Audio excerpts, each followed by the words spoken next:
Communication and decision-making. Information is choice within a set, or a decision. This is the basis of categorical logic. For the neurological perspective, see McCullough and Pitts on how the brain perceives universals.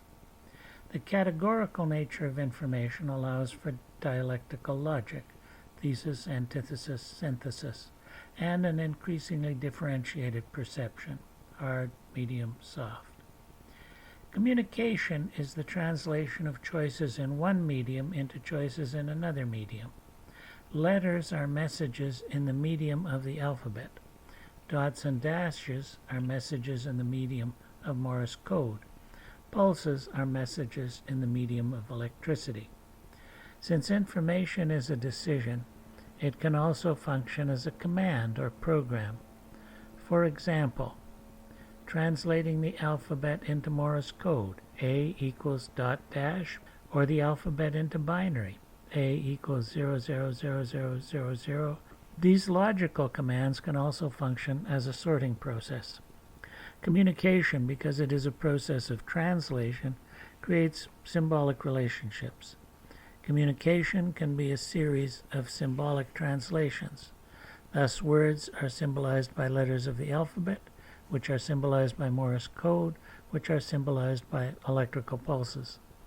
Contrary to naive empiricism, our perception of an object is not the object. The map is not the territory. The perception is an abstract symbol of the object. The object is the meaning of the perception, as the territory is the meaning of the map. Meaning is a relationship. The cybernetic control loop: act, sense, evaluate, choose. These four processes form a loop. Any control process consists of going around this basic control loop. A cybernetic control system is a communication process. Thus, action is translated by the environment into changes, which are translated by models into perceptions, which are translated by values into needs, which are translated by options into action. Models, values, options, and the environment are the translation processes that constitute the program that controls the control process. Conscious decision-making takes the process to another meta level and consists of programming the translators, listing options, defining criteria, researching the possible results. The environment communicates with decision-making systems through their sensors.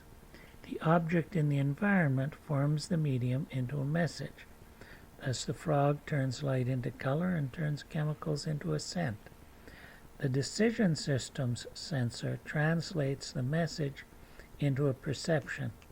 Thus, the eye turns the color wave into a perception of green, and the nose turns the scent into smelly. The application of categorical differentiation allows the object to be perceived as a whole, with properties. The message is perceived as a property of the object. Thus, the frog is perceived as the green smelly frog. The feedback process is essentially harmonic. It is attempting to create a harmony between the environment and a set of values. The lack of harmony is experienced as cognitive dissonance, which requires resolution, in the way that G7 demands a C major. Feedback gives us meta-information. Because we control the action, the results of the action are not only give information about the effectiveness of the action, but also about the accuracy of the model. This is the scientific method. The results of the experiment are used to evaluate the accuracy of the hypothesis. When decision systems meet, they communicate. Acting together in the environment, they become part of a shared environment. They form a larger control system that contains them as parts. The boy and girl become a couple that can act as a coordinated decision system. When Smuts coined the term holism, this was the evolutionary process he was describing, and what Kessler called holarchy. How does the larger whole make decisions for the community? Absorption. In the predator-prey relationship, the prey organism is broken down and the useful bits absorbed into the predator. It no longer has a decision function. Dominance. In dominance systems, such as master-slave, management-labor, teacher-student, captain-crew, or in our example of a shepherd and a sheep, the dominant one makes the decisions for the subordinate. The communication becomes one of command and control. Since the subordinate remains a decision-making system, control is exercised by control of the programming, models, values, and options. In command and control, the shepherd, as the decision maker, has to translate his model into sheep language in order to communicate with the sheep. Thus, he restricts the sheep's options by using a shoot. He rewards appropriate behavior with food. He uses a Judas goat to lead the sheep into the truck. The actions of the sheep become part of a coordinated action of shepherd and flock. A common language. The parts of a whole and the levels of a holarchy have to communicate, and to do that they need a common language. The ideas expressed by the whole have to have a meaning in the context of the part. For example, the trainer gives the dog a command in English. When the dog obeys the command, the trainer gives the dog a treat. The command is in English, and the dog translates whatever that sounds like to a dog into a command. Building a common language. Communication is about harmonizing, the matching of the message to the meaning. We each fit a message into our understanding, but we test the fit by action and response, the feedback process. Linguistic communication is harmonic. The goal is for the receiver to understand the same meaning as the transmitter. Building a language is a harmonic goal that strives for the same symbols to have the same meaning for each member of the linguistic community that uses the language. Species have a variety of communication modes. The bees use the dance. There are specific symbols for mating, dominance, territoriality, and learning. The meta-language. Because information is categorical, it allows for a meta-level. Thus, Bateson discovered that young otters could tell the difference between a fight and a play fight. Building a common language is a feedback process that is constantly ongoing. The tongue and larynx produce speech, which is translated by the air into sound, which is translated by the ear into words, which is evaluated as to whether there needs to be a change, and the tongue and the larynx correct the speech. A child's first word is usually dada or mama, a word that makes the fundamental phonemic distinction between a consonant and a vowel.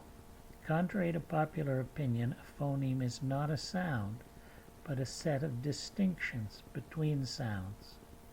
The growing fluency of the child is a growing ability to distinguish between more subtle differences between sounds and to reproduce mimetically the same distinctions of sound. And eventually the individual learns the distinctions between the 20,000 to 35,000 words in the average vocabulary. The creation of a group identity, integration. Any group has a boundary, that is, the difference between us and them, the insiders and the outsiders, those who belong and those who don't. It is the identity of the group as a whole. With a couple, this is fairly simple. With larger groups, this can be a fuzzy boundary. The outsider becomes an observer, becomes a participant, becomes a worker, becomes a decision maker, becomes an authority. This process can be defined in terms of physical distancing. and can be conceived of as drawing closer to the center. With a couple, these gradations of belonging can be psychological. In terms of the distance metaphor, couples grow closer together or further apart. Disintegration. Anarchy and libertarianism seek to make the common identity a function of the ego, and thus weaken the common identity and cause it to disintegrate. Us versus them. The term schismogenesis was coined by Bateson to describe the process of increasing differentiation between groups. Thus, for some people, the definition of a Canadian is not an American. Sometimes this goes to self-destructive extremes.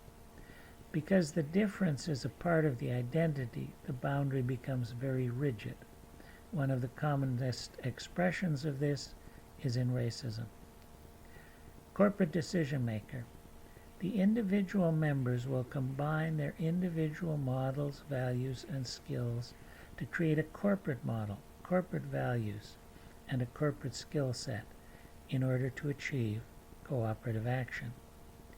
Since each individual member is a decision maker, there will be a negotiation process to reach an agreement on a common set of models, values, and options. Initiation.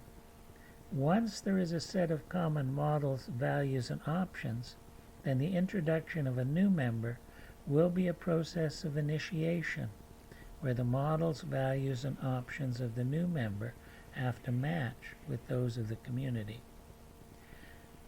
The development of the community will come from the dissonance between the models, values, and options of individual members and those of the community. Here the negotiation will be between the dissidents and the corporate decision process. The road to agreement. We are taught in the popular media that the road to agreement is through force. It generally involves beating people up or killing them. There is another way. The appreciative process, common models. The first step is usually the appreciative sharing of models. Often the disagreements people have come from different models of the world. When people listen to each other, then they can see things from a different point of view.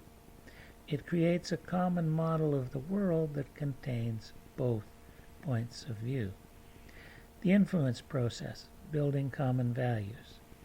The sharing of different values generates a common values space.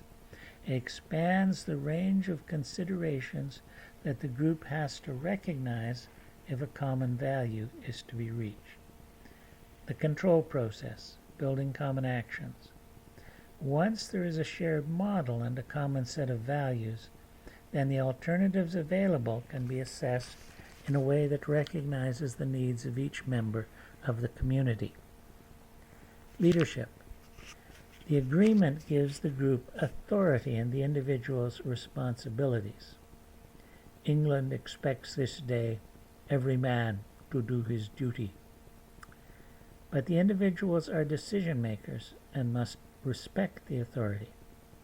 The army attempts to match leadership and authority. The officer has the right to give commands, but will the men follow this officer? Roles. In complex modern organizations, authority and responsibility are often confined to specific roles. The functioning of the organization becomes the ability of different teams to communicate and to cooperate. Thus, in the family, the husband and wife negotiate the different roles that allow them to function together as a family. These roles are frequently defined by larger wholes, the holarchy, each with its own medium of communication. Nature communicates through genes, the state through laws, the family through tradition, and the husband by negotiation. And each with its own decision-making process, nature through natural selection, the state through legislatures, the family through the elders, and the husband through negotiation. Each level of the holarchy has a method of communication and a method of decision-making.